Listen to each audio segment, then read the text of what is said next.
Hi, I'd like to show you how to grow or start growing a fig tree from a dormant fig tree cutting. These cuttings are removed from the fig tree during the normal course of, say, pruning, and usually you prune the fig tree when it's dormant, and you can store these cuttings for a couple of months in the refrigerator. You can usually find these online. You can find them on eBay, February to April, and if you visit some online garden forums or forums where people who like to grow figs hang out, you can maybe buy or get some free fig cuttings and learn about this process. But it's an interesting plant to grow, to be able to eat your own figs. We're all familiar with the figs you can find in the grocery store. You can find the fig Newtons and the dried figs, but when you have your own fresh fig off of your own fig tree, you find that these really pale in comparison. So the first step is to get the cutting, of course, and then one of the techniques is to wrap the cutting in damp paper towels or damp newspaper and place it in a baggie. And you air out the baggie every day to exchange some new fresh air. Place it in a warm location, not a hot location, maybe on top of the refrigerator, out of direct sunlight, and if everything goes correctly, you'll be getting roots somewhere along this cutting. So let's start.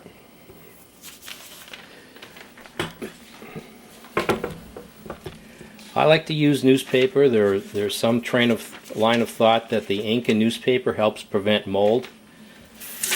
While you're trying to get to the point where you have cuttings on, where you have roots on the cutting, you're also, it's a race against time, and also, these same conditions sort of promote mold and mildew and fungus, and you're trying to get roots before any of that takes hold of your cutting, and maybe you lose your cutting due to rot or some type of disease. So, I like to squeeze out the newspaper, get all the excess water out, so it's just damp. And some people like to keep, the ends of the cutting sticking out of the newspaper. I usually just wrap the whole cutting.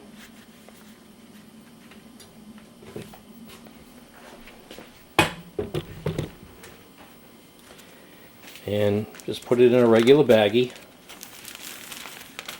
And if you have if you have different varieties of cuttings, you want to make sure to go ahead and put some type of information on the baggie, the variety, and maybe the date, because you will lose track of what's what, and you won't remember the next day if you don't start off immediately, writing down the information on these baggies.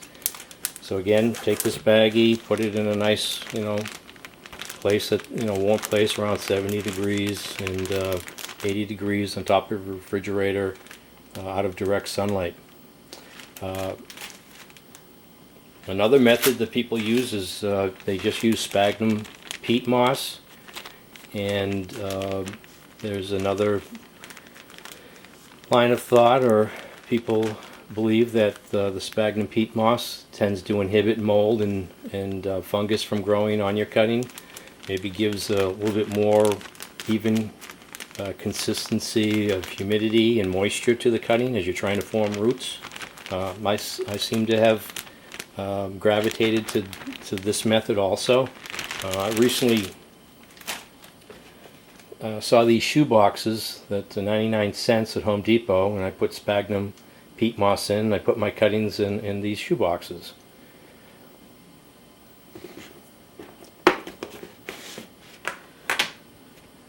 So if you're lucky, after 2-3 weeks, different varieties have different rates or difficulty levels of getting the roots to form.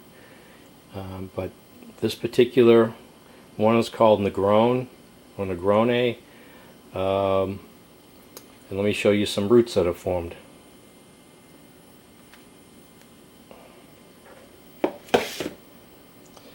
So there's some significant root growth on this cutting, and it can now be transferred to the next step, which is I use 24-ounce clear plastic cups because you want to be able to see how the roots are progressing, how they're coming along, because eventually, you know, you want to transfer this, or you're going to transfer this to a soil mixture. Some people go directly from this stage to a soil mixture. Perhaps you want to lighten up the soil with some perlite. Again, it's probably a good idea to put them in clear cups so you get an idea of how the roots are progressing and how the cutting is progressing. But I like to transition. What I use is a perlite mixture, which is 60% perlite, 40% vermiculite. And you know, here's the clear plastic cup. I've melted holes in it for additional drainage, and holes on the side too, to for drainage and allow some aeration of this perlite vermiculite mixture. So let's go ahead and fill this cup up with some of the mixture.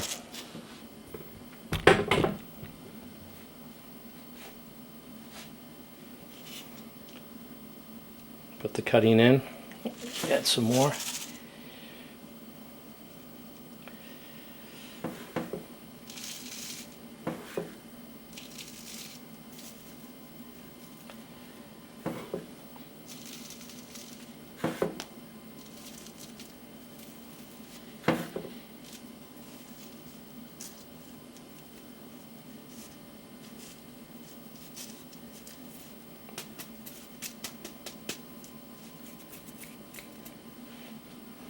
I've dampened this mixture ahead of time, but I still like to water in the cutting and let the excess water drain out.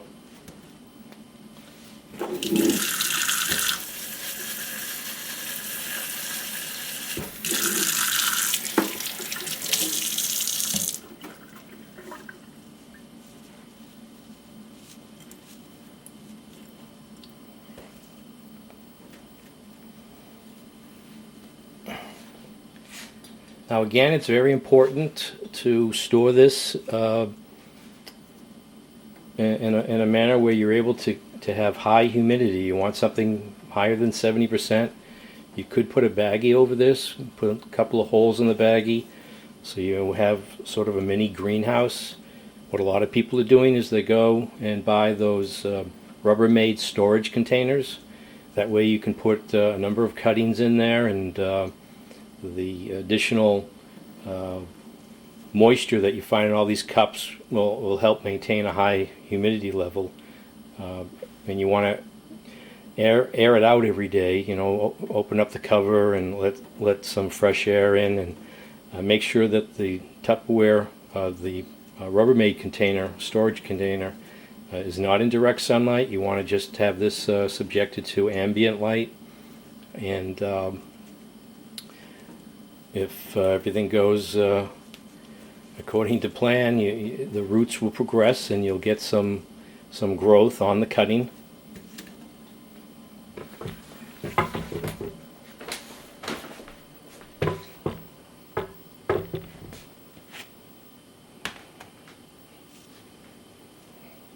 Here's a cutting I started March 19th. I don't know if you can see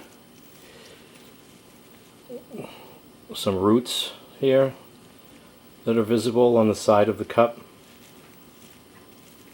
This particular variety is called LSU Gold.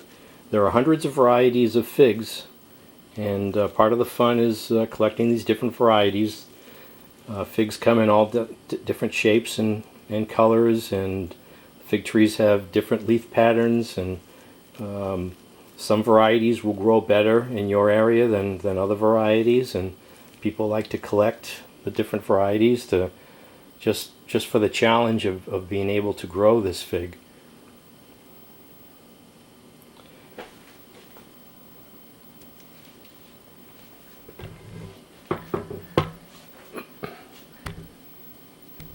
So here's the Rubbermaid container I use to store the cuttings.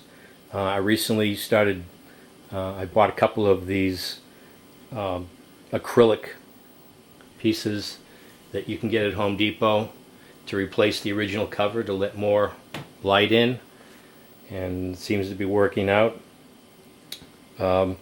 Also, on the bottom, you can see on the bottom of the container, you can get these louver grating type of material that they use for drop ceilings around where the light fixture is going to be for a fluorescent light. That way it keeps the cup off of the bottom, even though you've got drain holes. That allows the cups to not just be sitting on the bottom, and you get better drainage that way, and maybe better circulation through the cups too, as the roots are growing.